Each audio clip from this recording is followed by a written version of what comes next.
मेरी 14 साल की बेटी को मेरा पति बहुत प्यार करता और कहता कि उसे तो मैं पढ़ा लिखा कर डॉक्टर बनाऊंगा, जबकि मुझे यह सब देखकर बहुत डर लगता, क्योंकि मेरा पति उसका सौतेला बाप था। पता नहीं क्यों मैं हर टाइम अपने पति को शक की निगाहों से देखती रहती। पति ने जबरदस्ती मेरी बेटी को स्कूल में एडमिशन करवा दिया, मगर मेरी बेटी हर दूसरे दिन स्कूल में बेहोश हो जाती और मेरे पति के नंबर पर कॉल आई कि स्कूल में आकर अपनी बेटी को ले जाइए। बेटी आई तो उसकी हालत अजीब सी होती है। जब अब अक्सर ऐसे ही होने लगा था। एक रोज बेटी का बैग खोलकर कॉपी चेक की तो उसे पर टीचर ने लिखा था कि आपकी बेटी रोजाना स्कूल 1 घंटा लेट आती है और आप स्कूल आइएगा तो मैं आपको कुछ दिखाना चाहती हूँ। मेरे कदमों तले जमीन निकल गई, क्योंकि मेरा पति तो बेटी को रोजाना टाइम पर स्कूल छोड़ता था। फिर यह कैसे हो सकता था? मैं उसी दिन पति से छुपाकर स्कूल में चली गई। टीचर से मिली तो उसने अलमारी खोलकर मेरी बेटी की एक ऐसी चीज दिखाई कि मेरा तो दिमाग चकरा कर रह गया। मैं तो अपने होश हवास खो बैठी थी। टीचर बोली कि आपकी बेटी रोजाना अब सुनिए मेरी कहानी मेरी ही जुबानी। मेरा नाम अफरीन है। मैं बहुत ज़्यादा खूबसूरत थी, लेकिन मेरी किस्मत में मेरे जैसी खूबसूरती नहीं लिखी थी। मेरी शादी एक ऐसे आदमी से हुई थी जिसने मेरे साथ बहुत ज़्यादा जुल्म किया और मुझे पर रोज़ हाथ उठाया करता था। रोज़ मुझ पर बहुत जुल्म ढाया करता था और जिसकी कोई वजह नहीं होती थी। वह छोटी छोटी बातें जो उसे खुद ही बुरी लग जाती थी कि आज तुमने खाना अच्छा नहीं बनाया, आज तुमने मेरे कपड़े इस्त्री नहीं किया। मुझे समझ नहीं आती थी कि उसे मुझे मार मार कर क्या मिलता था।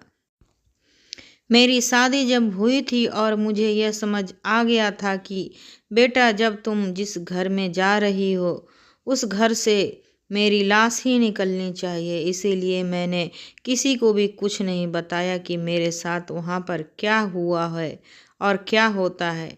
मैं समझती थी यह सब कुछ नॉर्मल है, लेकिन मेरी पहली शादी थी, मुझे पता नहीं था। लेकिन यह सब कुछ बिल्कुल भी नॉर्मल नहीं था। जिस तरह मेरा पति मुझे मारता पीटता था, ऐसा कोई भी अपनी बीवी को नहीं मारता। वह मुझे ऐसा मारता था जैसे वो पुलिस वाला है और मैं कोई मुजरिम हूँ जिससे कोई बहुत बड़ा गुनाह कबूल करवाना चाहता हो। मैं चुपचाप मार खाती रहती थी, छोटे छोटे जख्मों को छुपाती रहती थी। जब कोई बड़ा जख्म आ जाता तो कहती कि गिर गई थी। अल्लाह ताला ने मुझे एक बेटी भी दे दी, मगर मेरे पति को फिर भी शर्म नहीं आती थी। उसे एहसास ही नहीं होता था कि जिसके साथ जुर्म कर रहा है वो भी तो किसी की बेटी है। कल को मेरी बेटी के साथ भी यह सब हो सकता है। जिंदगी इसी तरह बीत रही थी। मेरे पति ने मुझे इतना मारा कि मेरी टांग तोड़ दी और उसी दिन मेरा एक भाई जो बाहर विदेश में रहता था, वह अचानक से मुझसे मिलने आया था। उसने यह सब देख लिया। उसने कहा कि मैं अपनी बहन को यहाँ पर नहीं रहने दूंगा। वह मुझे साथ ले जाना चाहता था। मेरे पति ने भी कहा कि अगर वह वापस आ गई तो मैं उसे डिवोर्स दे दूंगा। मेरे भाई ने कहा तो डिवोर्स भेज दे, फिर उसके बाद तो मैं तुझे ठीक करूंगा। मेरे पति ने तैस में आकर मुझे डिवोर्स दे दी और उसके बाद मेरे भाई ने उस पर केस कर दिया। उसने हमारी बहन पर बहुत ज़्यादा जुल्म किया है, टांग तोड़कर खराब कर दी है। अब मैं पहले की तरह ठीक से चल भी नहीं पाती थी, क्योंकि मेरे पैरों में बड़ा तकलीफ होता था और मैं लंगड़ा लंगड़ा कर चला करती थी। फिर भी मेरी शादी दोबारा से करवा दी गई और अब मेरी शादी एक अच्छे भले इंसान से हुई थी। सब हैरान थे कि मुझ जैसा लड़की की भी दूसरी शादी हो गई। मेरा दूसरा पति पहले से ही शादीशुदा था, लेकिन उसका कोई बच्चा नहीं था। वह देखने में ज़्यादा बड़ी उम्र का भी नहीं लगता था। फिर भी उसने मुझसे शादी कर ली क्योंकि वह मेरे भाई का दोस्त था। सब कह रहे थे कि यह एक अच्छा इंसान है, इसीलिए उसने शादी कर ली। हम लोग भी तसल्ली में थे। शादी के बाद जिंदगी चल रही थी। मेरा पहला पति तो मुझे बहुत मारता पीटता था, मगर ये वाला पति मेरा बहुत ख्याल रखता था। अगर कभी कभी थोड़ी बहुत नोक झोंक हो जाती या गुस्सा कर देता तो मुझे इतना बुरा नहीं लगता था, लेकिन पहले वाला पति तो मुझे मारने के लिए बहाना चाहिए होता था। मैं जिंदगी भर अंधेरे में ही रही थी, इसीलिए अब रोशनी मुझे बहुत ही ज़्यादा खूबसूरत लग रही थी। और अगर कभी कभी थोड़ा अंधेरा नज़र आ जाता तो इतना डर नहीं लगता था। जिंदगी इसी तरह बीतने लगी। जब पहले पति से डिवोर्स हुई तो मेरी बेटी 5 साल की थी और आज मेरी दूसरी शादी के वक्त मेरी बेटी की उम्र 9 साल हो चुकी थी। मेरी बेटी 14 साल की हो चुकी थी। मेरी बेटी जब 14 साल की हो गई तो और भी मुझसे ज़्यादा खूबसूरत थी। जब मैंने 5वीं क्लास तक उसे पढ़ा ली तो उसके बाद उसे बड़े स्कूल में दाखिला करवाना था। मेरे पाँव की वजह से मैं ज़्यादा आना जाना नहीं कर पाती थी। मेरा पति भी मेरी बेटी को बहुत प्यार करता था। उसे तो मैं पढ़ा लिखा कर डॉक्टर बनाऊंगा। मेरे पति ने तो उसके एक नए स्कूल में एडमिशन करवा दिया था। असल में मेरी बेटी के 2 साल खराब भी हुए थे। मेरे डिवोर्स और इन सारी समस्याओं में पढ़कर आज वह बड़े स्कूल्स में पहले से ही पढ़ रही होती। 14 साल की अभी 8वीं क्लास में ही थी। मेरी बेटी बहुत ज़्यादा खूबसूरत थी और लंबी चौड़ी थी। अपनी उम्र से भी ज़्यादा बड़ी लगती थी। अपनी क्लास में सिर्फ मेरी बेटी ही ज़्यादा उम्र की लगती थी। वह कहती थी कि माँ, लड़कियाँ मेरा मजाक उड़ाती हैं। मैंने कहा, तुम चुपचाप पढ़ाई करो क्योंकि पढ़ाई बहुत ज़रूरी है। मेरा पहला पति अजीब था। मेरी बेटी को पढ़ाने पर भी राजी नहीं था। तभी उसके 2 साल खराब हो गए थे। लेकिन एक बात बड़ी अजीब थी। जब से मेरी बेटी ने नए स्कूल में आना जाना शुरू किया था, वह हर दूसरे दिन बेहोश हो जाती थी। जब पहली बार मुझे पता चला, स्कूल से कॉल आई तो मैं बहुत ज़्यादा परेशान हो गई। जल्दी अपने पति को भेजो कि जाकर बेटी को ले आए, वो बेहोश हो गई है। मैं बहुत ज़्यादा परेशान थी। अचानक मेरी बेटी को क्या हो गया था। उसकी भी तो एक बुरी आदत थी, सुबह सुबह नाश्ता करके नहीं जाती थी। पति उसको वापस ले आया लेकिन 2 घंटे लगा दिया। मैंने कहा, 2 घंटे कहाँ लगाए? उसने कहा कि स्कूल वाले अजीबोगरीब तरह के सवाल कर रहे थे। आप उसके पापा हैं, लेकिन उसके पिछले सर्टिफिकेट पर तो किसी और का नाम लिखा है। मैंने बताया कि मैं उसका सौतेला बाप हूँ तो मुझसे स्कूल वालों ने कोई कागज़ साइन कराना था और फिर बच्ची से पूछा कि यह आपके पापा हैं। जब उसने कहा कि मेरे पापा हैं तो तब उन्होंने बच्ची मेरे हवाले की। वहाँ से उसे मैं डॉक्टर के पास ले गया। उसकी हालत बहुत बुरी थी। डॉक्टर के पास बहुत भीड़ थी। इसी सब में 2 घंटे लग गए, लेकिन अब उसकी तबीयत पहले से अच्छी है। मेरी बेटी पहले से अच्छी हो गई थी, लेकिन उसे बहुत नींद आ रही थी। वह जल्दी सो गई। ऐसा पहले कभी नहीं हुआ था। जब वह छोटी बच्ची भी थी तब भी ऐसा नहीं हुआ था। अभी तो माशाअल्लाह बहुत बड़ी हो रही थी।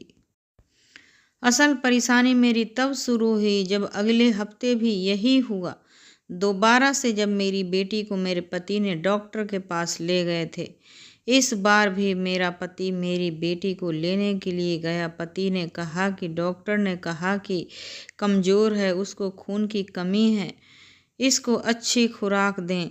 मैंने बेटी की सेहत का ख्याल रखना शुरू कर दिया। पैसों की समस्या नहीं थी। अल्लाह का शुक्र है कि हमें किसी से मांगने नहीं पड़ता था। अपने घर में अच्छा भला खाना पीना था। बेटी की खुराक का ख्याल रखना शुरू कर दिया। उसे कोई काम नहीं करवाती थी। स्कूल वालों को भी कह दिया कि उसको होमवर्क कम दिया करें। मैं ज़्यादा पढ़ी लिखी नहीं थी, मगर थोड़ी बहुत हिंदी पढ़ लिया करती थी। इसीलिए पति ने कहा कि उसको स्कूल की डायरी पर मेरी तरफ से यह नोट लिख दो कि उसको कम कम काम दिया करें। इसकी तबीयत आजकल बड़ी ख़राब है। उसने भी कॉपी पर लिख दिया। बेटी भी अब चुपचाप रहती थी, कोई बात नहीं करती थी और कुछ बताती भी नहीं थी। बहुत परेशान रहती थी। मैंने एक दिन पूछा तो कहने लगी, अब यही सोचकर परेशान हो रही हूँ कि मैं अगर बीमार हो गई तो पढ़ाई कैसे करूँगी। मैंने कहा कि पढ़ने के लिए सारी जिंदगियां पड़ी हैं, सेहत ज़रूरी है। जिंदगी होगी तो पढ़ाई करोगी। फिर उसके बाद भी उसकी परेशानी कम नहीं हुई थी। मेरी बेटी स्कूल से आती तो उसे बहुत ज़्यादा भूख लगी होती। वह कहती कि मुझे बहुत ज़्यादा भूख लगी है, मुझे खाना दो। और मुझे उसकी पसंद का खाना बनाना पड़ता था, क्योंकि उसको मीट बहुत ज़्यादा पसंद था। वह सब्जियां नहीं खाती थी। रात को दूध पिलाया करती थी। हम उसे फल फ्रूट भी खिलाते थे। उस पर भी बहुत ज़्यादा पैसा खर्च किया करते थे। पति से कहा कि बहुत खर्च हो रहा है तो कहने लगा कि बच्चों के लिए तो इंसान कमाता है। वैसे उसने यह बहुत अच्छी बात कही थी। यह बेटी उसकी नहीं थी, लेकिन फिर भी वह उसका बहुत ख्याल रखता था। मैं सिर्फ उस पर हैरान होती थी कि हफ्ते के अंदर ही मेरी बेटी बेहोश क्यों होती है। क्योंकि एक बार तो चलो इत्तेफाक से हो जाता है, लेकिन हर हफ्ते वाले दिन ही वह क्यों बेहोश हो जाती थी। मैंने उससे पूछा कि हफ्ते वाले दिन तुम क्या स्कूल से ज़्यादा का काम मिलता है। उसने कहा कि नहीं, ऐसा कुछ भी नहीं है अम्मी, बस मेरी तबीयत थोड़ी ख़राब रहती है। लेकिन मेरे पति को वह अपने दिल की बात बता दिया करती थी। वह मेरा पति शाम को उसे घुमाने भी ले जाता और कहता था कि बाहर ले जा रहा हूँ ताकि उसका मूड अच्छा हो जाए। मुझे एक बात की खुशी थी कि वह मेरी बेटी का बहुत ख्याल रखता था, मेरा भी। वरना बातें करने वाले तो चुप नहीं होते। सब ने कहा था कि यह तुम्हारी बेटी के लिए एक अजनबी आदमी है, उसके साथ तुम अपनी बेटी को रखोगी, उससे अच्छा है कि शादी ही ना करो। मुझे कभी कभार यह सोचकर अपने पति पर शक भी होने लगा था, मगर मैं ऐसा शक करने अपने दिमाग में नहीं लाना चाहती थी। वैसे भी मेरा पति मेरे साथ अच्छा व्यवहार करता था, देखने में ऐसा नहीं लगता था। मुझे भी बहुत प्यार करता था। इतने सालों में उसने मुझे काफ़ी इज्जत दी और अल्लाह ताला ने हमें दोबारा कोई औलाद भी नहीं दी थी। अगले हफ्ते फिर मेरी बेटी बेहोश हो गई, और वो भी हफ्ते वाले दिन। और इस बार रात को मैंने अपनी बेटी को रोने की आवाज़ सुनी थी। मैं हैरान थी कि किस बात पर रो रही है। मैं अंदर चली गई। आखिर मेरी बेटी थी, मुझे तो पता करना था। उसने कहा कि मैं बीमार होने की वजह से पढ़ाई ठीक से नहीं कर पा रही हूँ। आज मुझे साइंस के टीचर ने डांटा है। मैंने कहा कि उनको नहीं पता कि तुम्हारी तबीयत खराब है। उसने कहा कि पता है, लेकिन ऐसे ही है। मैंने दिल की सोच लिया कि मुझे स्कूल जाकर बात करनी चाहिए। लड़कियों का स्कूल है, मेरे पति को अंदर जाने नहीं देते होंगे। वह भला उनसे कैसे बात कर सकते हैं? मुझे उसकी क्लास टीचर से खुद ही बात करनी चाहिए थी। उसकी तबीयत खराब है, उसको कम कम काम दिया करो। अगर कोई ऐसी गलती हो जाए तो उसकी सज़ा नहीं दिया करो। बीमार बंदा तो अपने आप को संभाल नहीं सकता था, पढ़ाई कैसे करेगा? जहाँ तक मुझे पता है मेरे पति की तनख्वाह सिर्फ 15,000 थी, लेकिन आजकल उसके पास बहुत सारे पैसे आए हुए थे। जब मैंने पूछा तो कहने लगा कि एक दोस्त के कारोबार में पैसे लगाए हैं, उसमें बहुत मुनाफा हो रहा है। मैंने कहा चलो अच्छी बात है। दिन यूं ही बीतने लगा। एक दफ़ा मुझे स्कूल से कॉल आई कि बच्ची की तबीयत खराब हो गई है, उसको ले जाइए। मैं तो अपने पति से कहा कि मैं खुद ही चली जाती हूँ, आप रहने दें, फिर हम दोनों मिलकर चलते हैं। यह जानकर मेरे पति के चेहरे का रंग उड़ गया, इस तरह से घबराया कि ना जाने पता नहीं क्या हो जाएगा। कहने लगा कि तुम रहने दो, मैं खुद ही चला जाऊंगा, इस टाइम बहुत भीड़ होता है। तुम कहाँ जाओगी? मैंने कहा अकेली नहीं जाती, आप भी मेरे साथ चल लें। मैं आपके साथ चलती हूँ। मेरे पति ने कहा कि नहीं, मैं उसे डॉक्टर के पास ले जाना चाहता हूँ। डॉक्टर के पास भी भीड़ होता है, छोटा सा क्लिनिक है, वहाँ बैठने की जगह नहीं होती। मेरे पति ने सारे बहाने कर लिया, लेकिन मुझे जाने नहीं दिया। वह मेरी बेटी को 2-3 घंटे बाद वापस ले आया। मुझे दाल में कुछ काला लगता नजर आया। कुछ न कुछ गड़बड़ जरूर है। मेरे पति की शक्ल बता रही थी कि वह मुझसे बार बार झूठ बोल रहा है, कुछ चल रहा है उन दोनों बाप बेटी के बीच, और मेरा पति भी उसका साथ दे रहा था। उस उम्र में बच्चा कोई पढ़ाई नहीं करना चाहता, पर मेरी बेटी तो ऐसी नहीं थी, और मेरा पति भी इतना बेवकूफ़ नहीं हो सकता है कि बच्चों के साथ मिल जाए। इसीलिए मैंने सोच लिया कि अब मैं फ़ोन का इंतज़ार नहीं करूँगी, इसी हफ्ते टाइम निकाल कर खुद उसको लेने चली जाऊँगी। पता करूँगी कि आखिर ऐसा क्या होता है कि मेरी बेटी इतना थक जाती है, और उसके क्लास टीचर से पूछूँगी कि उसको कहीं ऐसा कमरे में तो नहीं पढ़ाते जहाँ पंखा ना होता हो, या फिर उसे स्कूल का कोई काम तो नहीं करवा रहे हैं। मेरी बच्ची को क्यों बार बार बेहोश हो जाती है, वह क्यों स्कूल वालों से बहुत डरती है, मगर उनके साथ कुछ गलत भी कर रहे हैं तो वह घर जाकर बिल्कुल भी नहीं बताती। इसीलिए मुझे वहाँ खुद ही जाकर पता करना चाहिए था। इसीलिए मैंने जाने का इरादा कर लिया। एक दिन मेरा पति काम पर गया हुआ था और अभी छुट्टी में 2-3 घंटे बाकी थे। मैंने अपने घर के काम जल्दी निपटा कर ख़त्म किया और अपनी बेटी के स्कूल की तरफ चली गई। अजीब बात यह थी कि जब से उसका स्कूल में दाखिला करवाया था तब से मैं स्कूल में नहीं गई थी, क्योंकि घर के काम ख़त्म नहीं होते थे। लेकिन आज मुझे जाना था। लेकिन जब रिक्शे वालों को एड्रेस समझाया और कहा कि मुझे इस स्कूल में जाना है, तो उसने कहा कि इस नाम का तो वहाँ कोई स्कूल है ही नहीं। मैं तो हैरान रह गई। मैंने सोचा शायद रिक्शा वालों को कुछ पता है ही नहीं। मैंने कहा आपको इस एड्रेस का तो पता चल जाएगा।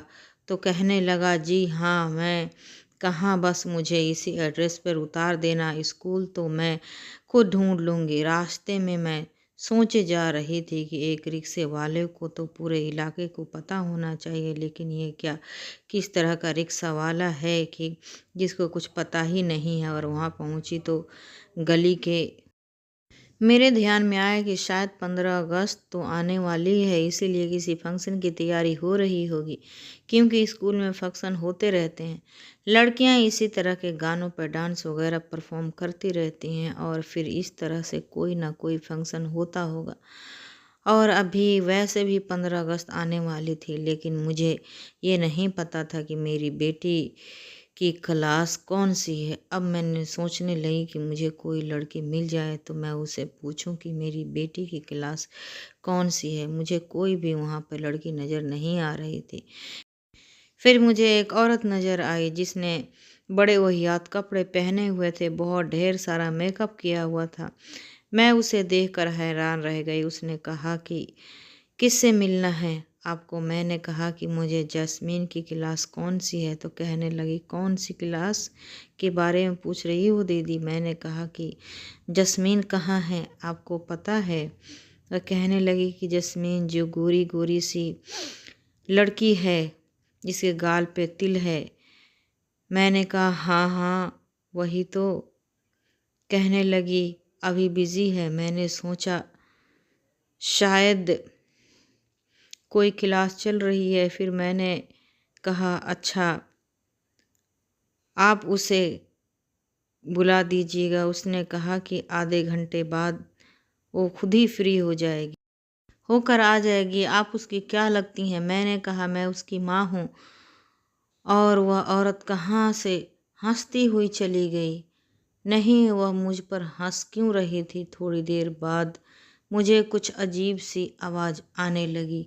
मैं हैरान रह गई। फिर एक कमरे से एक आदमी बाहर निकला जो अपनी कमीज के बटन बंद कर रहा था, और उस आदमी के पीछे एक लड़की भी थी।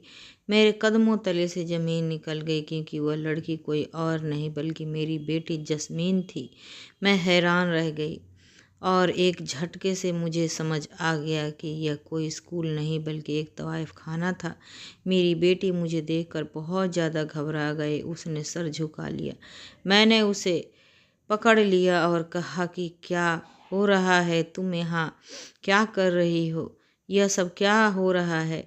मैंने सोचा शायद हमारी बेटी हम दोनों मियाँ बीवी से झूठ बोलती है, सारा कुछ अपनी मर्जी से कर रही है। लेकिन उसने रोना शुरू कर दिया। तो फिर एक औरत वहाँ पर आई और कहने लगी, उसको क्यों मार रही हो, उसका बाप तो उसे खुशी से यहाँ लाता रहता है।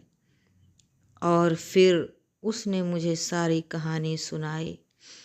उसने कहा यहाँ लोग अपनी बच्चियों को छोड़ जाते हैं, तुम्हारा पति भी उसको हर हफ्ते वालिदिन यहाँ पर छोड़ कर जाता है और दोपहर के बाद वापस ले जाता है, मगर तुम्हारी लड़की यहाँ हर हफ्ते बेहोश हो जाती है और पैसे तुम्हारा पति वसूल करता है।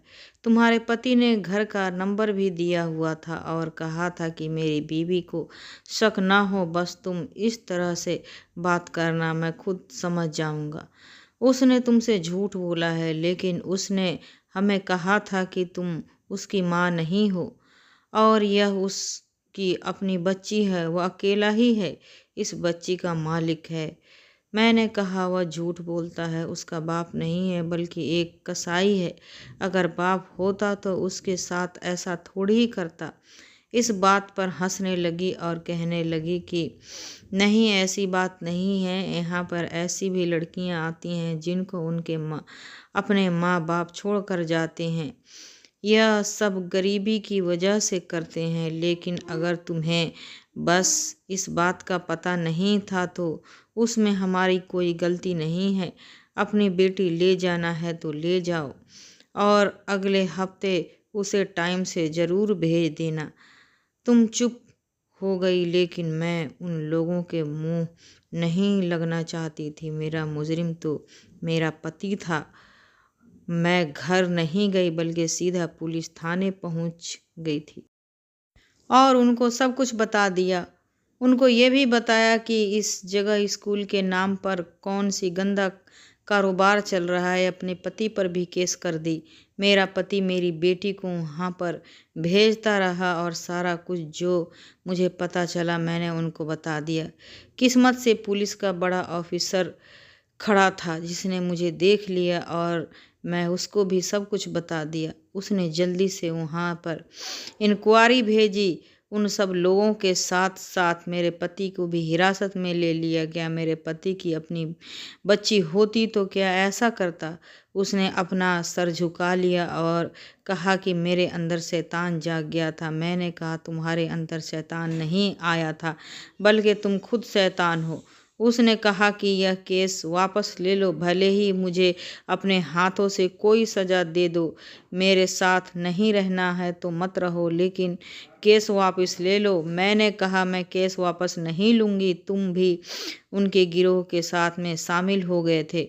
जो सज़ा उनको मिलेगी तुम्हें भी वही सज़ा मिलेगी। मैंने उसके खिलाफ भी केस करवा दिया था। अब उसके साथ नहीं रहना चाहती थी। मेरी बच्ची की ज़िंदगी बर्बाद होते होते बच गई थी तो मेरी बच्ची समझदार थी, वरना उसके सौतेले बाप ने तो कोई कसर नहीं छोड़ी थी। मेरे साथ तो उस जमाने ने जो किया सो किया, लेकिन मैं अपनी बेटी के साथ ऐसा वैसा कुछ बर्दाश्त नहीं कर सकती थी। वह बहुत ज़्यादा डरी हुई थी। उसने मुझे कोई बात नहीं बताई।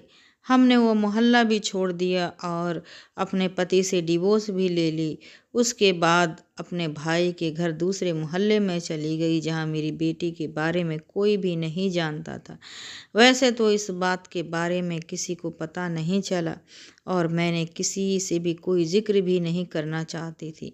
मैंने अपनी बेटी को फिर से स्कूल में एडमिशन करवा दिया। उसने मुझसे 12वीं पास की और उसके बाद घर के बैठकर पढ़ाई करती रही। तो फिर मैंने उसकी शादी कर दी। उसी बीच मैंने उसे किस तरह संभाला, किस तरह संवारा, सिर्फ मैं ही जानती हूँ। बेचारी रातों को उठ जाती थी। कभी कभी उसे बारे में सोचती हूँ तो मेरा कलेजा मुंह को आ जाता है। क्या बिगाड़ा था मैंने उस आदमी का, जो उसने मेरे साथ इतना बुरा किया था। अल्लाह ताला सबकी बेटियों को अपने हिफाजत में रखे और उसके उनके नसीब अच्छा करे। आप लोग बताएं कि इसमें मेरा क्या कसूर था। मेरे तो दोनों पति ही हरामी निकले।